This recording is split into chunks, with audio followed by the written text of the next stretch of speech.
Avez-vous tendance à vivre dans le passé? Avez-vous tendance à vous remémorer votre jeunesse? Eh bien, c'est ok de vivre tout ça. C'est ok à condition que cela ne vous empêche pas d'accepter les rides qui sont sur votre visage, là, tout autour des yeux, ou à condition que cela ne vous empêche pas d'aller de l'avant et de créer la vie qui vous ressemble. Alors, que faire?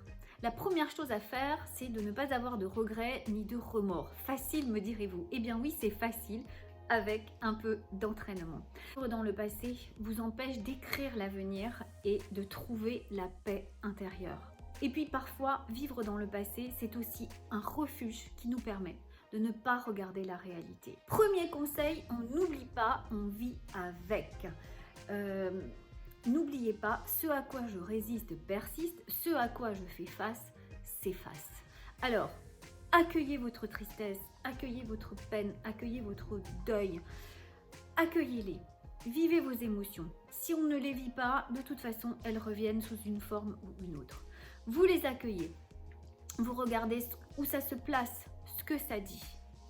Et on peut vraiment apprendre à vivre avec ces émotions qui, de temps en temps, reviendront nous faire une petite visite. Deuxième conseil, pardonnez-vous. Oui, pardonnez-vous, pardonnez les choix que vous avez faits. Si vous avez fait du tort à quelqu'un, eh bien, réparez-le. Et arrêtez de vous sentir coupable des choix que vous avez faits. Personne ne décide de faire des mauvais choix. Au moment où on fait nos choix, on les fait avec ce qu'on sait, là où on en est de notre chemin. Alors, pardonnez-vous, à ce moment-là, c'était comme ça, il ne pouvait pas en être autrement. Ne blâmez pas les autres. Troisième conseil, on est toujours libre des choix que l'on fait. Alors, n'oubliez pas, faites-en une expérience. Regardez ce qui s'est passé, c'était pas comme vous avez voulu, c'est pas un échec, c'est juste une expérience. Tirez-en les conclusions et apprenez pour l'avenir. Quatrième conseil, prenez conscience de votre film émotionnel. Parce que ce qui vous fait mal, ce n'est pas ce que vous avez vécu, la situation, c'est la pensée qui est derrière, ce que vous en avez fait. Regardez dans une famille, tous les frères et sœurs sont élevés de la même façon et chacun va se servir de la même situation pour créer un futur différent. Alors, prenez vraiment conscience de ce filtre émotionnel et souvenez-vous, en prendre conscience, c'est déjà un pas vers la libération.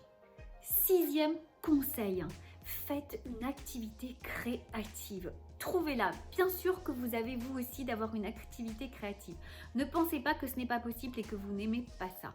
Vous allez trouver, cherchez, vous allez trouver. Pourquoi une activité créatrice? Bien tout simplement parce que lorsqu'on est dans une activité, si on dessine, si on peint, si on coud, si on tricote, eh bien on est concentré, on est vraiment forcé d'être dans le temps présent. Pendant ce temps, on ne pense pas à autre chose et ça nous fait du bien. Septième conseil, faites de la méditation. Oui, je sais, je le dis souvent, mais essayez, faites de la méditation de pleine conscience. Ça nous oblige vraiment à être ancrés dans le moment présent. Essayez, vous verrez, dès la première séance, vous allez en ressentir les bienfaits. Alors, ne vous privez pas et go! Rêvez grand. Et oui, faire de la méditation et utiliser le moment présent, vivre dans le moment présent, ne nous empêche pas de rêver grand. Ayez des projets, rêvez grand. Parce que ces projets vont vous forcer à sortir du passé pour mettre des actions en place et pour faire des choses. Voilà, vous disposez à présent de beaucoup d'outils pour sortir du passé, pour mener la vie dont vous rêvez et pour retrouver ce qui pétille en vous. J'espère que ces conseils vous seront utiles. N'oubliez pas, pour aller plus loin, retrouvez le workshop offert.